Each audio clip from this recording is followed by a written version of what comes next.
So we're looking at multiple conditions. In Intro to Computer Science, we're looking at trying to understand why and how and what's happening in the background and best practices. So one of the things that I do see people do is if I'm trying to determine is someone between the age of 0 and 12, they'll test each boundary separately. And then they'll test 12 again. And then 18 they'll test again. Then 30 they test again. We were just talking about wet and dry. Right? So do not repeat yourself. Am I repeating myself in here? I am. This will work just fine. But it's not necessary.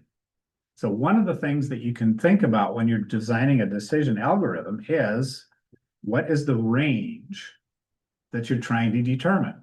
So for instance, we want between 0 and 12, and what are we, 18 and 30, right? And then 50. So far, so good. So we want to, what we want to think about is how do we eliminate? Because when we make an if decision, we're eliminating options. So if I say less than 12, do I have to say that it's greater than 0 necessarily? I just have to say less than 12. It takes care of everything else. Unless I'm doing input validation, which I would do ahead of this, probably. I'd say if it's less than 0, try again. Right? So I would do that in. So you may want to do, because nobody can have a minus age. Well, you could have minus 9 months. Well, I guess you could have minus, preconception even. But you do input validation typically to make sure that your range of information is good. And why do we do input validation? For security and programming and all that stuff. What's the purpose of input validation? What happens if we don't validate our input security-wise? Because programming, where most of the security vulnerabilities come from? Programmers. It's like you can't anticipate everything, but one of the big ones in secure programming is input validation. Why is that important? Because if it somehow has access to different properties, you can accidentally make something happen. You're going a little too deep. So in this case, input validation means that if they typed in -10, that is not valid input.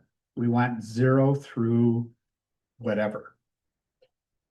So where invalid input can affect security stuff is if you don't validate the input, and Owen was kind of heading there.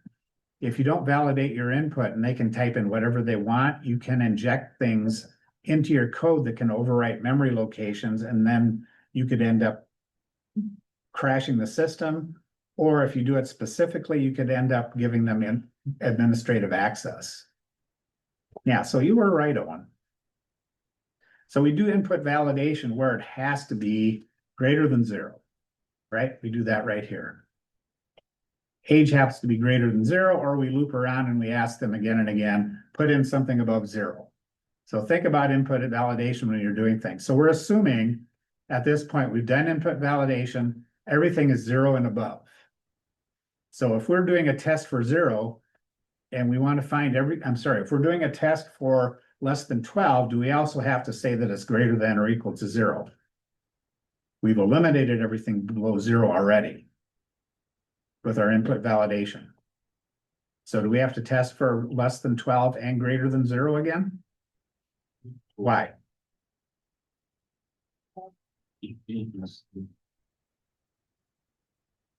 Why do we not have to test for 0? Because we've tested for 0 up here already. Test for less than 0. So I'm not going to put in the code. We just will say that we've tested for less than 0. We've eliminated everything below 0.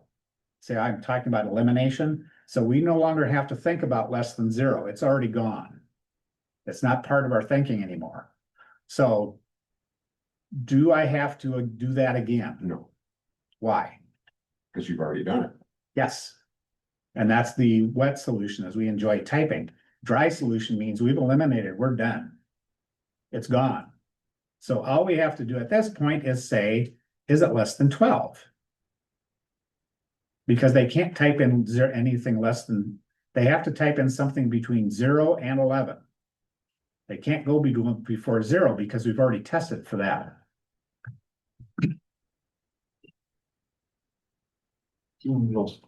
Okay. So let's just say we did oh, I guess I could write this code pretty quick. We'll just say age equals, we'll just say, we'll do an int, input, another parenthesis, enter age. So they enter an age. We're not going to worry about exception handling. We're just going to assume they entered an integer. So while is while a way to test a condition?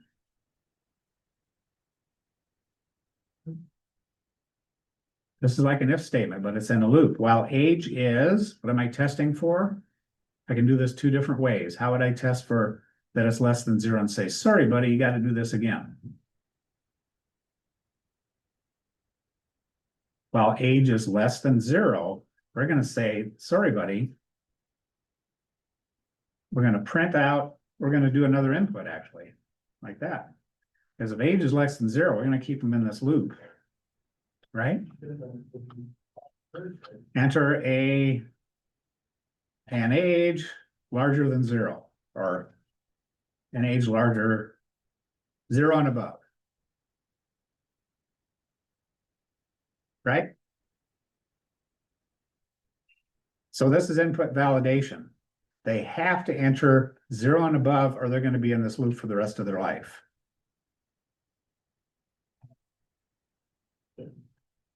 So I need to comment these out, otherwise it's not going to work. There. So in Visual Studio Code, you can select things, hold down the control key, type the / next to the shift key, and that will comment or uncomment whatever you have selected. And there's usually in many development environments, that's a common shortcut key for commenting and uncommenting, because I just want to comment that out. When you're debugging something, sometimes you want to comment out a bunch of code so you can figure out where the issue is. That's a quick way to comment things out. So I should be able to run this program now. Enter the age. Let's see, minus 12, minus 23, minus 25. As long as I enter the wrong number, I'm going to be here forever, aren't I? So this is a typical input validation. You don't let them put in the wrong stuff. If I put in a float right now, the program's going to crash because I didn't put in exception handling.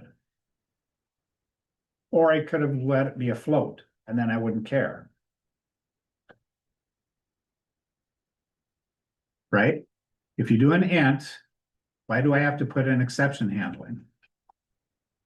The exception is like the, from what I understood, so in case if it doesn't happen at how you created the program, so it doesn't crash. Exception handling is when an exceptional event happens. What would happen if I put a float into this int? I'm looking for a whole number. What if I type in 1.2? What's going to happen? It will crash. Traceback. This is called an exception, meaning an exceptional event happened, the program didn't know how to handle it. So when we do try except, we're handling the exception. So I have two choices. Either I can change this to float, or I can put in try except. But people can be 5.5 years old, so I'll just do that. Now, unless they put in letters, I'm safe. We're not going to go any further than this. As long as I put in a number that's less than 0, I will stay in this loop because I'm testing each time around, is age less than 0? While the age is less than 0, I'm going to keep asking again and again and again, because this is a repeated if function. This is a, what's the word for it? It's a Boolean expression, meaning I'm testing for true or false. I'm testing for true or false. This true or false test happens once, and then you move on. This true or false test happens again and again until you get it right, which is what a loop does if it has a condition.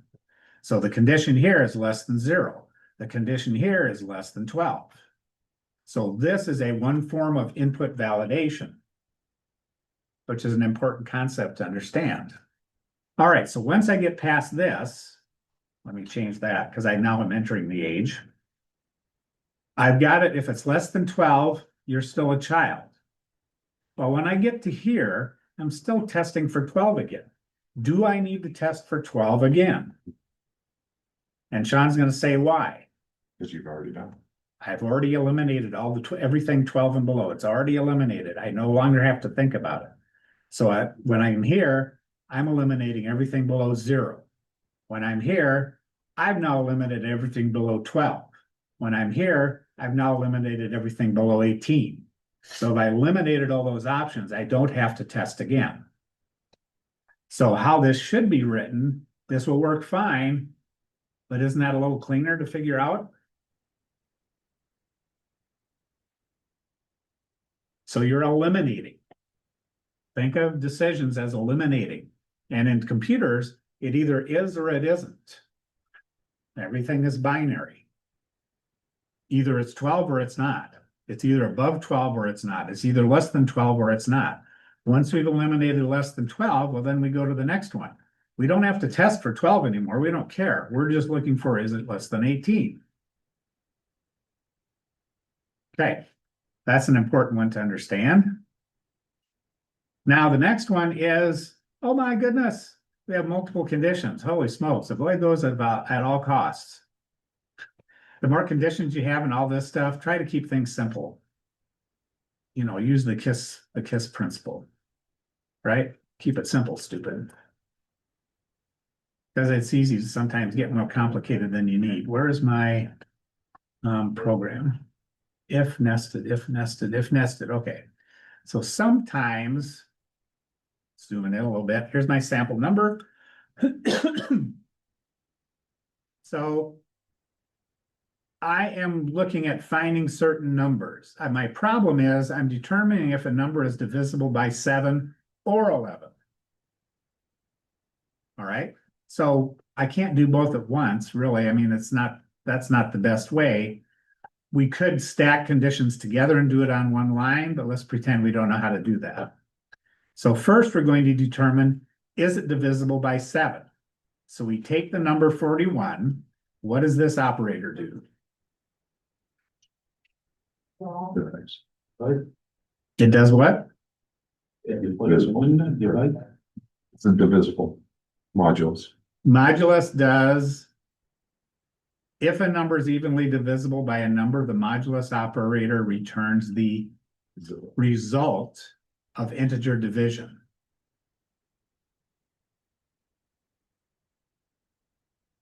So if I have 14 modulus 7, is there a remainder? 14 modulus 7. 14 divided by 7 gives us 0. If I have 15 modulus 7, what do I get? 1. If I have 16 modulus 7, I get 2. I do? Oh, yeah. So normal, that's to do even and odd. Yes, you're right, Owen. If you do modulus 2, you're finding out even and odd. So we can now decide if the number is divisible by 7, it turns out to be 0. So if we have 21. So 21 modulus 7 would be 0. So we know it's divisible by 7. That's one of the handy things modulus does for us. So now, well, is it divisible by 11? Look at there. Say we had 21. 21 is divisible by 7. Is it divisible by 11? Well, it is. So that means both of them are the case. 41, we'd be done. We'd move 5. But what if this is 14? 14 modulus 7, right? Gives us 0. 14 modulus 11 gives us 14 modulus 11 gives us 1. 14 modulus, so if we divide 14 by 11, it's 1. That is the integer division, and modulus is the remainder. So we have a remainder of 3. So this does not work, which means that it's divisible by 7, but not by 11.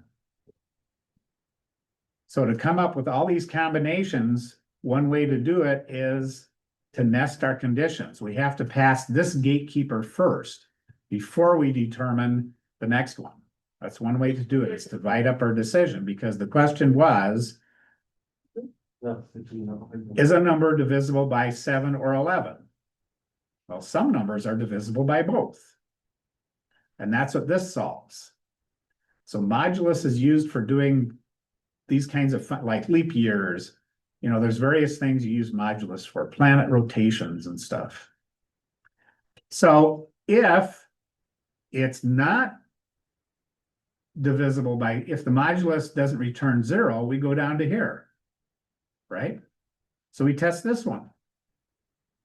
Well, if that's divisible by 11, but not by 7, otherwise, if neither one of those catch it, it's divisible by neither one.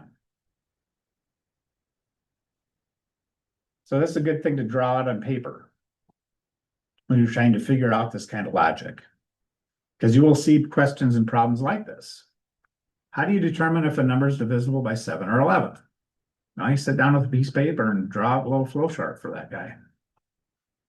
We're not drawing out a flow chart right now. I'm just saying that's one way to solve the problem. Now we're in trouble. Because what if we want to do more than one decision at a time? Is your brain capable of making more than one decision at a time, do you think? I don't know if mine is. Yours may or may not be. We'll see. So, I need to make a new, well, I'll just open this one up and delete it, because I really don't care.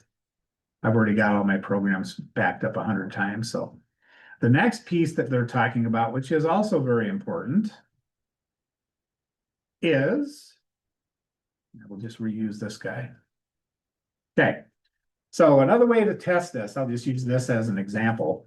So we have two different things that our people are going to enter. They're going to enter their age. Yeah, I don't really, let's see. This is fine. This is not fine. This is not very good. Okay, there we go. Let's get rid of that. There. So we have our input validation. Well, if we have two conditions to evaluate, this is where the or and and comes in. So if, say we're putting in the age, and then we're putting in the, what else could we put in? My example is doing movie ratings and the age. Let's do a different example. We'll do movie rating and, oh, I can't think of anything. I guess I'll do movie rating because my brain has just stopped. Equals input. And I'm gonna say movie rating.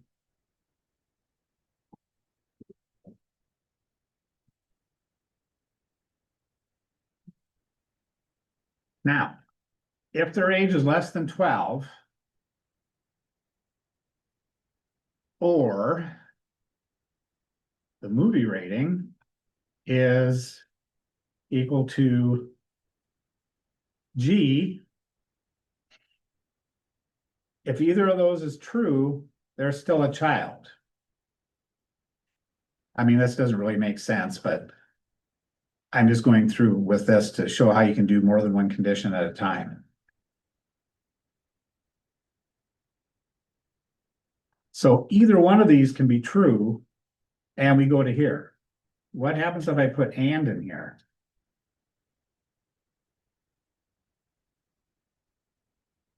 What's the difference between and or? It requires both conditions. Both conditions have to be true. So if I did this and or, movie rating is equal to, we'll say PG. Oops, that's a common mistake, not putting in two equal signs. In this case, they can either be less than 18 or the movie rating is PG.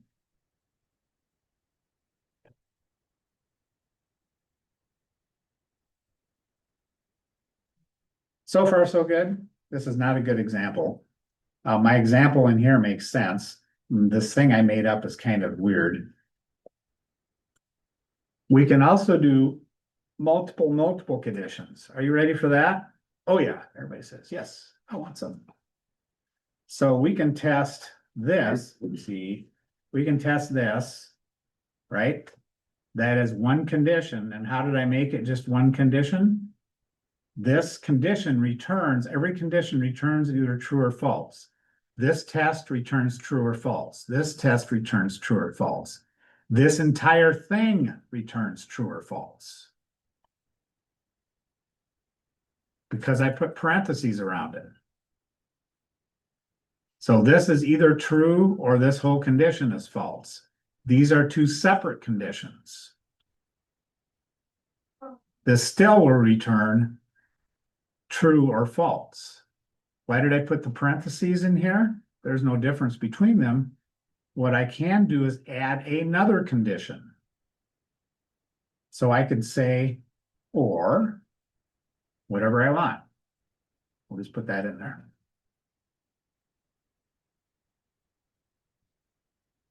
There. Now, the only reason I put in parentheses is because it's easier for me to see. Otherwise, it behaves exactly the same, but it's harder to see the multiple condition piece. It's like the order of operations, you know, where you multiply first and divide and then you subtract and all that stuff. It's the same thing.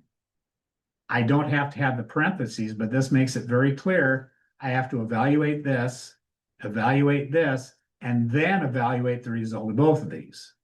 So if I type in 11 and I type in G, this would be true. If I type in 11 and type in G, what does this one come back as? False. So will this whole thing come back as true or false? This whole thing. We have true, we have false. That's the end result of evaluating. That's the term. We evaluate the condition. What is the overall result? Condition. It's True true. and false. Yes, because we need either one of them. If either one of them is true, the whole thing is true. So this is a bigger version of this. This is a condition that can be true or false. This is a condition that can be true or false, right? This whole thing is a condition that can be true or false.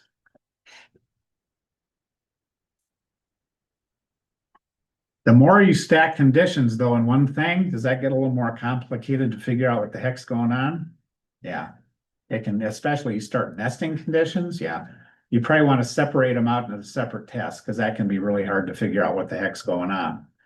So use this kind of stuff sparingly. It is useful when you need it, but I try not to ever go that complicated, but you may run into it trying to debug somebody else's code and figure out what the heck they were thinking. If you switch the, like, ages, 18, if you put that in the first condition and then the 12 in the second part, would that change the way it reads that condition? No, we just have different, Would it still be Yeah. true? well, if I type in 11, is this one true? And I type in G. That'd be false. If I type in 11 and type in G, is 11 less than 18? I mean, if you switch the whole thing, I don't know what you mean. if you, from G to PG. Oh, movie rating. If you change mean the just whole swap thing, these around? Yeah, Doesn't matter. The order doesn't matter. the order doesn't matter. Okay, I see where you're going. Yep. Because this and this are evaluated separately. So Okay. they're evaluated independently. Which one you evaluate first doesn't matter. This stands as true. This stands as false. Mhm. So they get, So if it read the false one first, the condition still would still be true, even though. well, that's a good point. In an or, if this one's true, do we have to look at that? Because you're jumping to the next thing I was going to get to. Do we have to evaluate this if this is already true? Hmm. Good thinking. Do we have to evaluate this? We've already discovered it's true. Or means that. What does or mean? Oh, I'm struggling to get something. What say? One house should be true for everything to be true. Right. So if this one's true, do we even have to test this? No, that's called short circuit evaluation. So you put your most likely one first in the OR situation. With and, you have to test them both. Okay, Unless with and, if the first one's false, do we have to test the second one? So say this says and. So these both have to be true. If this test says false, which it will if I do this, do we have to test the second one? yes, because they're both, right? If the first one is false. And what's the rule of the and? They both have to be true. To evaluate as Oh, true. so no, it wouldn't. Right, if this is false, we're done. Mhm. That's how computers think. Because or means either can be true, and if the first one is true, we go in. If the first one is false on an or, we still have to test the second one because maybe that one's true. So what we're testing is, can we enter this house through that door? If something says true, we can go in. And so we're testing for entry, so to speak. And means they both have to be true. If this one is false to start with, there's no point in testing the second one because we've already eliminated it. Remember that elimination thing? That's the same idea here, which is actually one of the next things, or maybe it was in there. I know I have shortcut evaluation. Oh, there it is. Short circuit evaluation of and, short circuit evaluation of or. Does it matter in how you rate the program? Put your most likely condition first that's going to be true or false, depending on what you're doing. Is that a big deal? No. It's just understanding how things work under the hood. And if you're doing a supercomputer modeling of the entire universe, it would make a difference because you need pretty a lot of horsepower and you're optimizing your code. Mostly this is just to understand how it works. That's what computers do. They do short circuit evaluation. Woof. I told you this was serious. Does everybody feel serious? You should feel serious. Let's finish that up by looking at the leap year. Okay, well, this is not hard, is it? Comparing numbers, no problemo. Uh-oh. So, is it a leap year or not? If it's divisible by 4. I kind of give you a hint here. I probably shouldn't have done that. I did. I mean, I gave you the logic. So if it is divisible by 11, by 100, after you've tested divisible by 4, if you test divisible by 100, it's not a leap year. If you go past that, you test by 400, it is a leap year. Otherwise, it's not a leap year. So what kind of decision structure would we use to do this? We could do it 2 or 3 different ways. The first test is always going to be the same. And then we could test this. And then we could test this. Otherwise, it's this. So is there anything complex about this decision making? No. No, we're really not using much of what we just did. It's just giving you one of those problems that you run into where you have to make multiple decisions to come up with something. But do you necessarily have to use and You don't have to. yeah, because how I'm seeing is you can just You just test your way down. And it's either gonna be one of those 4. So this is a standard if, else if, else if, else.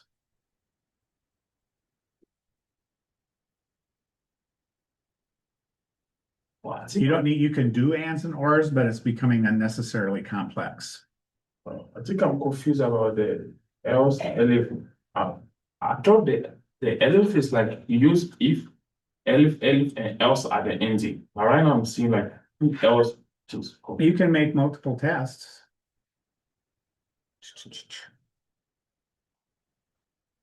Pay no attention to the ors and all that stuff. But if means you always start an if statement with if.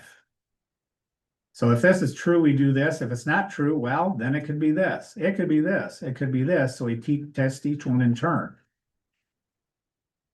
Else is optional. You don't have to put else in there. Else is if none of these conditions are satisfied, we just say, well, nothing else fits, so, you know, you're really old or something. It's when none of the conditions are met. And you don't always have to put something in the else, but you always have to start with if. And if you're making multiple decisions based on the same thing, you do else if. One of the mistakes people will make is they'll do if.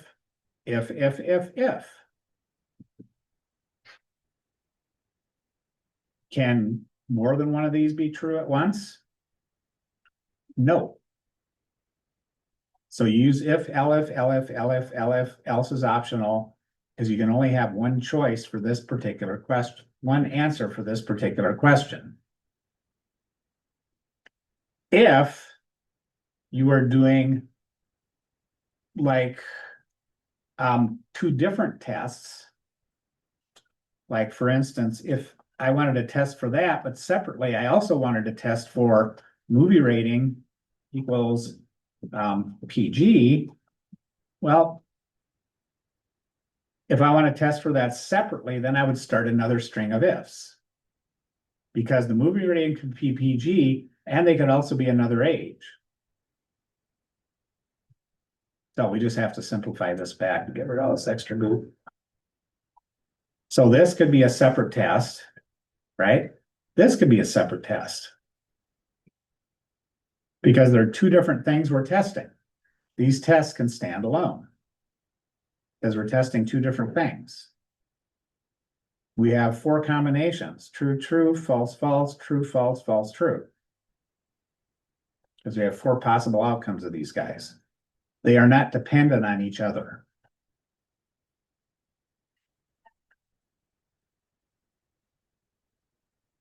Did I lose you?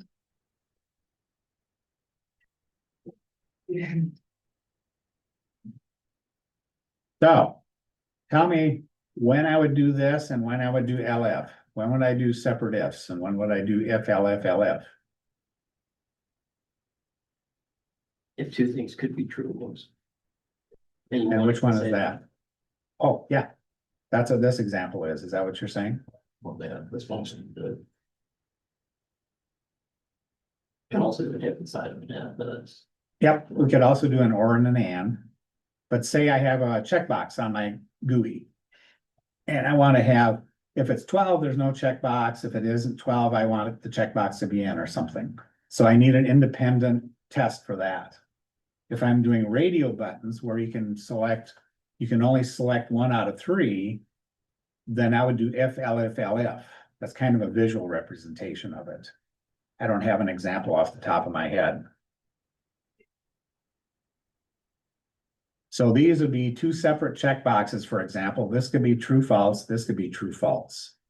These would be radio buttons. I can only have one answer coming out of here. And a radio, I can't think of it. Well, let's just look at a radio button here real quick. I'll say programming, radio button. You've seen these before. Yeah, there's toggles. Where's a picture?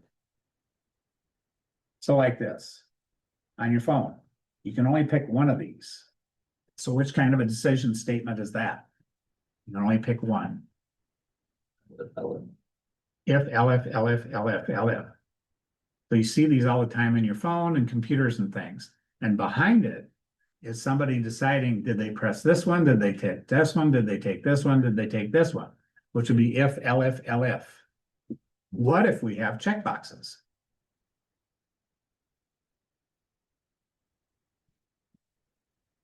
How about here, driver and passenger? Are they independent? Yeah, you can be a driver or not. You can be a passenger or not. But here, you can't be married and single. You can't be single and divorced. I guess you couldn't you? Well, for the purpose of this program, we'll pretend that you can. But this is a good visual illustration. The checkboxes, this would be separate if statements for each one of them. And the radio buttons, theoretically, you can only be one or the other. Like this one, checkbox example. Well, these are all independent statements. These are all independent. These are not. They depend on each other. So that's a good visual way to think about. These have to be what type? Checkboxes have to be what type of decision there? Caleb, tell us, what type of decision does this have to be? We have two choices. Christie. What type of if structure are we using here? For the checkboxes? We have two choices. We've just been talking about them for 10 minutes. We have if, we have if, elif, elif, elif. I would say if and elif. Right. Is that right? The checkboxes. Yeah. No. Because you can have multiple conditions. When you have multiple conditions, you have to test each one. So I could check these in any combination. How about this guy? How about you, Eliza? What would the radio buttons be? Elif, Can I have more than one? you know, you can only choose one. So how do we do how do we do a decision structure, whatever you want to call it? What type of else statements, if statements would we use if they both stand alone? Okay. If they are independent unit, Yes, they're if independent, or then should be if and else. right, because no, that's not right, they're not independent, they're Well, he dependent. said elif. Okay, And so then you, I think you just kind of asked them. you did, didn't he? that- So yes, it's either this one, if this one isn't right, then LF would be this one, so sorry, I got lost. So these are if LF, LF, LF, because you can only have one come out of it. For this one, we can have any combination, so we have to test each separately. With me, Christie and Caleb?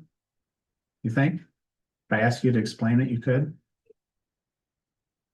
No? I'll be asking more and more. So what languages do you know? Well, I know C, C++, Java, and Python. Those are independent. I can know any combination of those.